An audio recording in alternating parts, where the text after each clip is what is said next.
moça? Sim. Doutora. Não.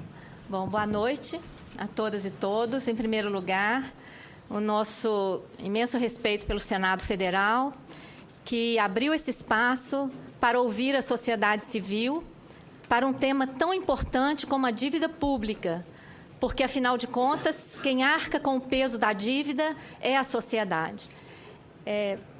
Nós divulgamos o problema da dívida integrado como um sistema.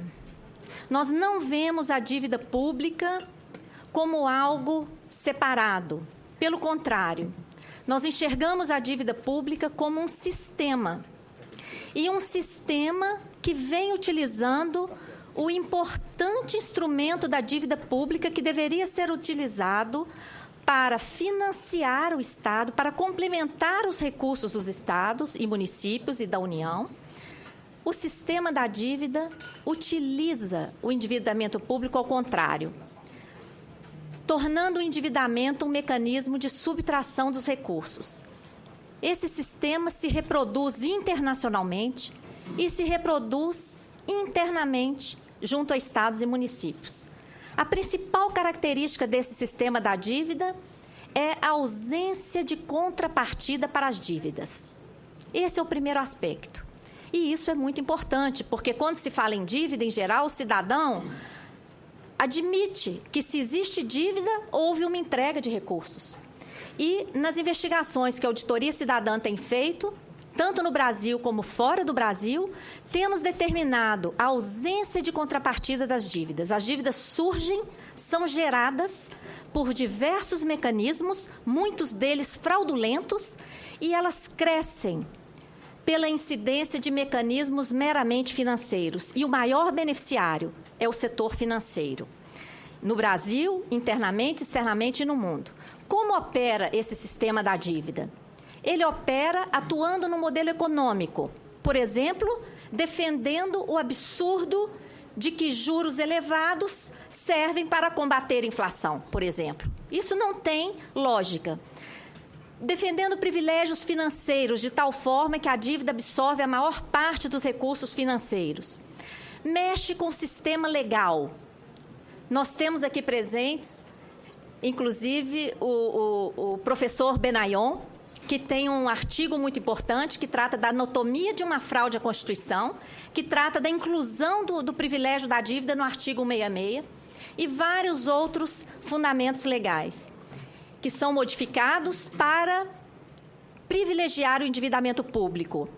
O sistema político, os bancos, o sistema financeiro e grandes corporações que se beneficiam do sistema da dívida financiam muitas campanhas eleitorais, de tal forma que depois diversos políticos, tanto do Executivo quanto do Legislativo, deixam de enfrentar o sistema da dívida porque vão enfrentar os seus financiadores.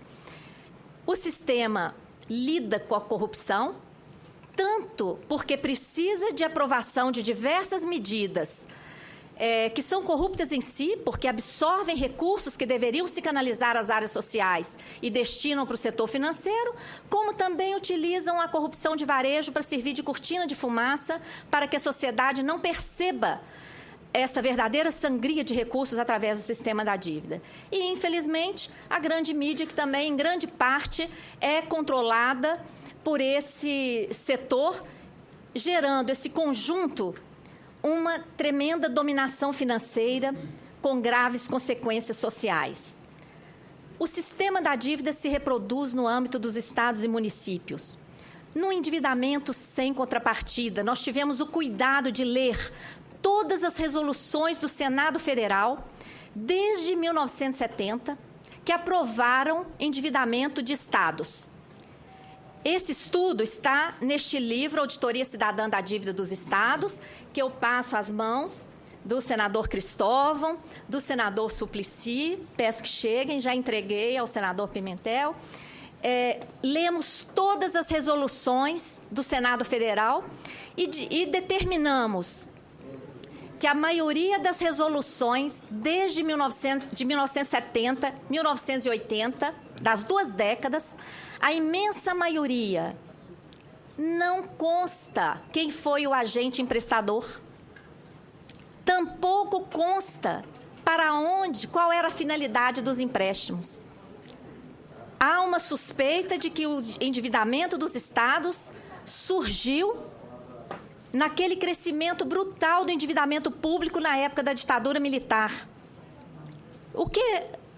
Qual é a destinação desses empréstimos? Essa é uma resposta a ser dada. Bom, na década de 90, essas dívidas dos estados cresceram absurdamente por reflexo da equivocada política federal de elevados juros que ultrapassaram 40% ao ano.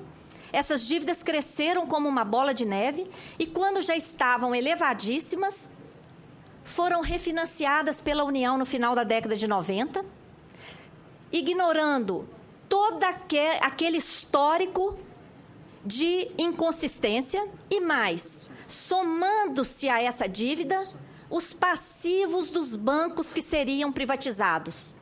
Uma verdadeira caixa preta. Não se conhece que passivos eram esses. E essa conta foi transferida para a sociedade e está sendo religiosamente paga pela sociedade.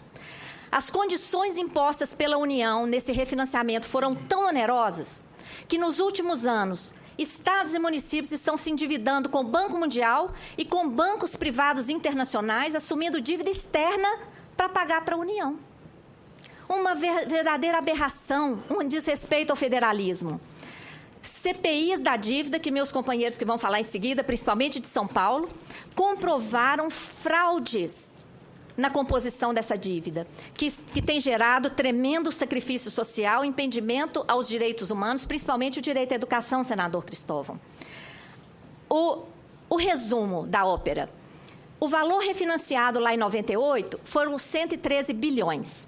Os estados pagaram até 2011, porque nós não temos o dado de 2012, foi de 55 bilhões, os juros pagos 120 bilhões. Então, os estados pagaram para a União 176 bilhões. E qual era o saldo lá em 2011? 369 bilhões. A conta não fecha. E, enquanto isso, olha o crescimento da dívida externa dos estados. De 2010 para 2012, dobrou a dívida externa, porque os estados estão se endividando externamente para pagar para a União.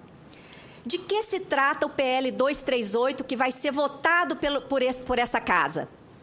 O PL 238 apenas modifica a partir de agora a remuneração nominal, trocando os juros, que antes eram de 6 a 9, para juros de 4%, trocando a atualização monetária, que era do IGPDI, pelo IPCA. Quais são as nossas críticas? Essa mudança é insuficiente.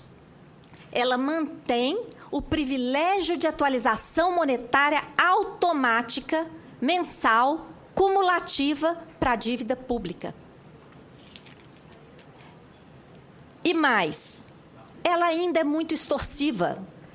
Se olharmos quanto o BNDES, o que o BNDES oferece para empresas privadas, taxas de 6% ao ano sem atualização monetária, ou TJLP sem atualização monetária, que agora está em 5%, por que é que a União, para um ente federado, tem que exigir condição mais onerosa do que essa? Em relação ao estoque, o PL 238 limita-se a recalcular com base na Selic. Sabem o que era a Selic? Lá na assinatura dos contratos, era a penalidade. O Estado que não pagasse em dia teria seu acréscimo calculado com base na taxa Selic. Agora, o que era penalidade está virando regra. E olha que tem muita gente comemorando essa mudança. Nosso país, por conta do sistema da dívida, vive um paradoxo inaceitável. O Brasil não é qualquer país. Nós somos a 7ª economia mundial.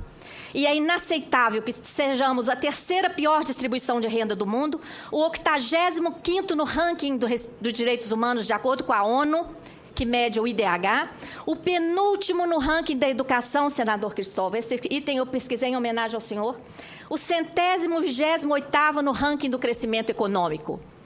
E vários outros índices inaceitáveis para a condição de 7ª economia mundial. Isso se explica nesse gráfico do orçamento, uma pizza muito mal repartida, em que a União, os juros e amortizações da dívida absorvem 44%, estados e municípios, o Distrito Federal, 27 estados e mais o Distrito Federal, mais de 5 mil municípios ficam com 10,21%. A saúde com 4%, a educação com 3,34%.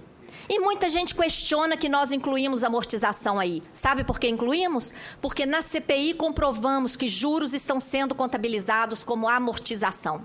Grande parte dos juros. O orçamento do próximo ano segue o mesmo.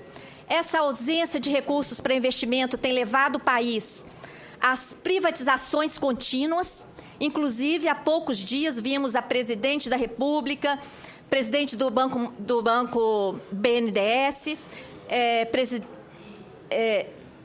ministro da Fazenda, ministro da Indústria e Comércio, todos num seminário no auditório do Goldman Sachs, em Nova York, oferecendo investimentos privados no Brasil, com financiamento do BNDES e garantia do Banco Central. Isso aí tudo por quê? Porque não temos recursos. Claro que temos. Os recursos estão sendo encaminhados para a dívida. Desde o Plano Real, veja lá a sequência dos gastos. Senador, enquanto a educação não recebeu mais, nunca recebeu mais do que 50 bilhões do orçamento federal, a saúde nunca ultrapassou 80, pessoal em encargos nunca ultrapassou 200, e olha que gostam de dizer que os funcionários públicos são os bodes expiatórios do gasto público, a Previdência também nunca chegou a 400, a dívida pública no ano que vem vai consumir R$1 trilhão, segundo o orçamento encaminhado pela Presidência ao Congresso. A dívida tem impedido vida digna. O que a auditoria quer é saber que dívida é essa. De onde surgiu? Quem contraiu? Quanto já pagamos? Quanto realmente devemos? A auditoria está prevista na Constituição, nunca foi realizada. A auditoria cidadã vem tentando cumprir um papel social. Conseguimos uma CPI na Câmara, que foi muito importante, mas ainda não é auditoria.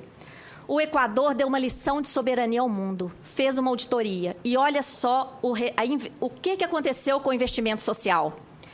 Depois da auditoria, anulação de 70% da dívida espúria, o gasto com a dívida reduziu em 1/3, ao mesmo tempo em que o gasto social multiplicou por 3, como mostram os dados. Com isso, concluo agradecendo imensamente por essa oportunidade. O PLP 238 é insuficiente. A sociedade civil quer auditar a dívida dos estados e municípios para desmascarar a atuação do sistema da dívida. Queremos rever essa política monetária e fiscal para garantir distribuição de renda, justiça social no nosso rico país, para que os direitos humanos sejam atendidos e para que tenhamos transparência e acesso à verdade. Muito obrigada.